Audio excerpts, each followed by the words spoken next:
Ipinag-utos ng National Telecommunications Commission o NTC na ibalik ng mga telco ang 20 sentimo sa kada text ng mga subscriber.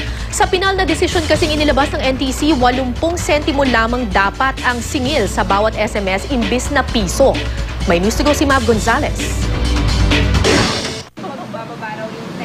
Magandang balita para sa college student na si Aaron San Pedro ang pinal na desisyon ng National Telecommunications Commission o NTC na ibaba ang singil sa text sa 80 sentimo mula piso. Gumagastos daw kasi siya ng 500 piso kada buwan para sa load ng kanyang Globe at Sun prepaid SIM card. Siyempre yung parang kahit papaano, kung wala kaming pan-text ngayon, meron kaming magagamit pa na extra na bagong darating. Makakatulong din naman po. Kahit paano makakamura kami. December 12, 2011 nang unang ipag-utos ng NTC sa mga telco ang bawas singil. From one network to another, nagbabayaran sila ng 35 centavos noon. So sabi ng NTC, ibaba nyo yan to 15 centavos. They did, no? Binaba nila. So yung 20 centavos na natipid nila, kasi hindi nila ibabayad yun eh. So dapat mapunta sa consumer. So dapat ibaba ngayon nila from 1 peso to 80 centavos, no? At most, no? Maximum 80 centavos. Eh, hindi nila ibinaba. So, ang ginawa ng commission din, kasi ayaw nilang ibaba, so dinimanda sila.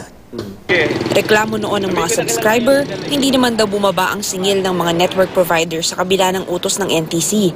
Pero giit ng mga telco, sinunod naman nila ang utos. Paliwanag nila noon, bumaba naman daw ang singil nila sa text dahil sa mga unlimited text promo. Pero giit ng NTC, hindi sakop ng memorandum ang mga promo kundi mga regular text lamang. Multang 200 pesos kada araw mula December 1, 2011 hanggang maipatupad nila ang pagbaba ng SMS rate at refund ang ipapataw sa mga telcom. Ipinag-utos din ng NTC na i-refund o ibalik sa mga subscriber ang sobrang singil na 20 sentimo sa kada text message na ipinadala sa ibang network. Dalawang paraan daw ang maaaring gawin para maibalik sa mga mobile consumer ang sobrang singil.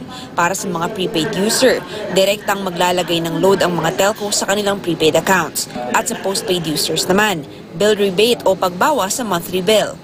Ayon sa Smart, pag-aaralan daw muna nila ang desisyon ng NTC bago maglabas ng pahayag. Sabi naman ng pamunuan ng Globe, hindi pa nila natatanggap ang kopya ng desisyon ng NTC. Pag-aaralan muna nila ang legal na merito ng resolusyon habang isinasaalang-alang umano ang interes ng kanilang mga subscriber. Mav Gonzalez, GMA News.